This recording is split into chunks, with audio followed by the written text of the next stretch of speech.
Hi there. I'll start with the TAO weekly chart to show you the primary Wyckoff structure setup, and then zoom into the daily chart for the shorter term setup. So starting with the weekly chart, from a Wyckoff perspective, TAO is currently within the testing stage of the accumulation cycle. You can consider this as the mid stage or sometimes the late stage of an accumulation cycle in Wyckoff. You see how short that accumulation was back in 2025. But this time, with the macro environment and all the geopolitical situation, we are going through a longer accumulation cycle than the last one.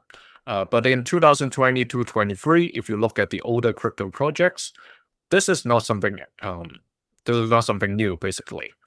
That back then it was like a year and a half to 2 years accumulation cycle for some of the projects. So this time, from the panic sell whales buy period, the preliminary support stage, then to now is still less than a year. So it's not too bad compared to the 2002-2003 cycle.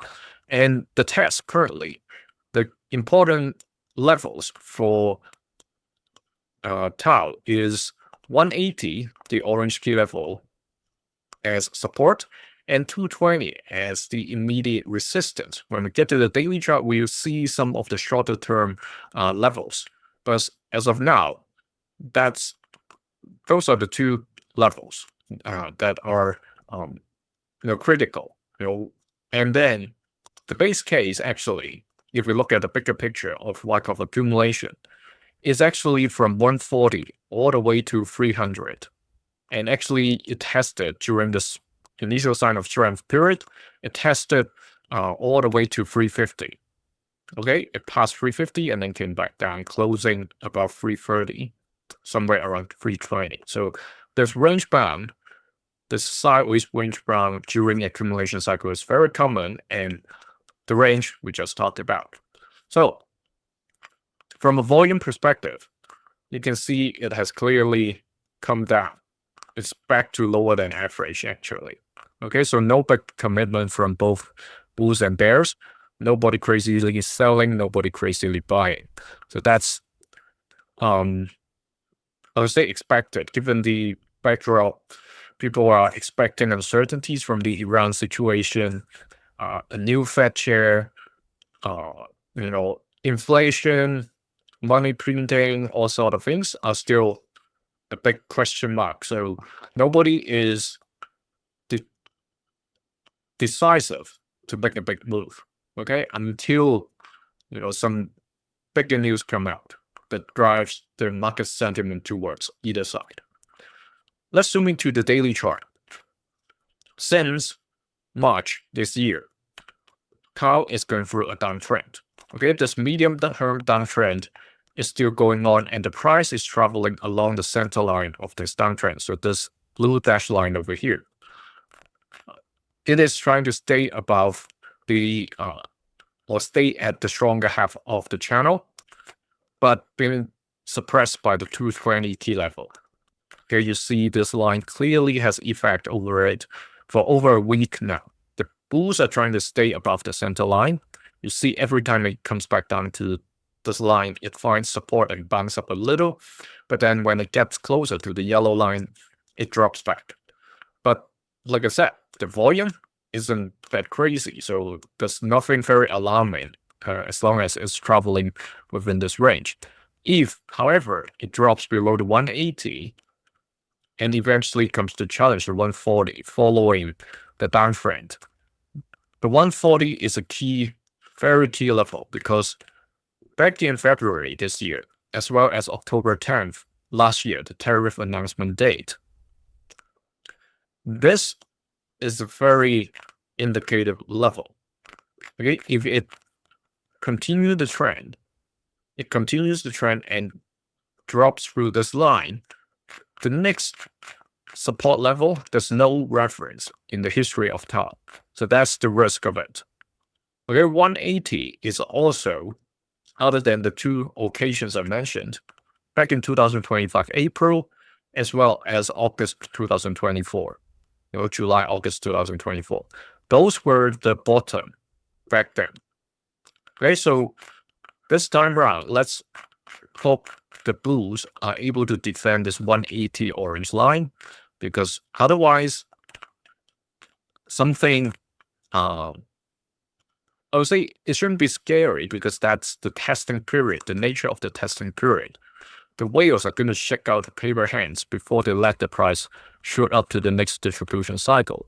But I can understand, as retail traders or investors like us, we would wonder if it really dropped to that level, and what's worse is breaking through it, we would definitely sweat a bit, like, oh, what's going on, right? Is there something even worse than what happened back in like the tariff, or expecting a war to break out, that kind of situation?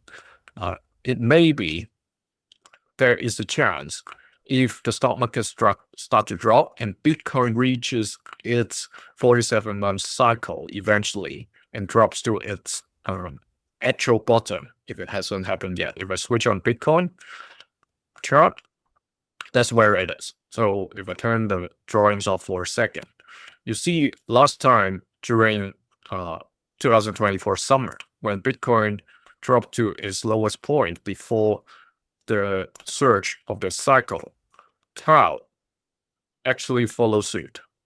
Okay, so if Bitcoin really drops further from this point, then that's when TAO may follow suit. And let's hope that, like I said, the 140, that key level holds when that happens. It's not too far from that point from here. From the current price, dropping to there is about 30%.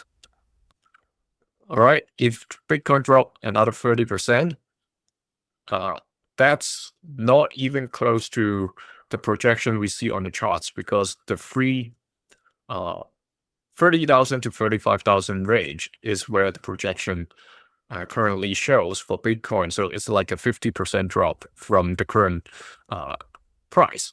So if it is a 50% drop for TAO, that's going to be below 140. So that's not something I want to see happen, but let's see. It doesn't say the percentage drop has to be the same as Bitcoin. I'm just showing you the possibility, the downside possibility, while the base case is still this kind of range bound situation.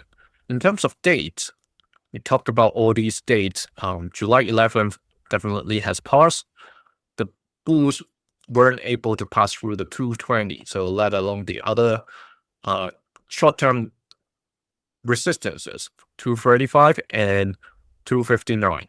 So those are the other two levels. If this downtrend is really going to be over, so it looks like it's edging more towards deeper into August or even September before a breakout situation would happen, unless, of course, very good news comes in. Good news in terms of liquidity and people risk on sentiment. If you're interested to access these sessions 2 days earlier, like the channel members, join them now. And remember, there are other analysis video that I talk about risk and narratives of key projects. Check out those videos if you're interested. See you in the next one. Thank you.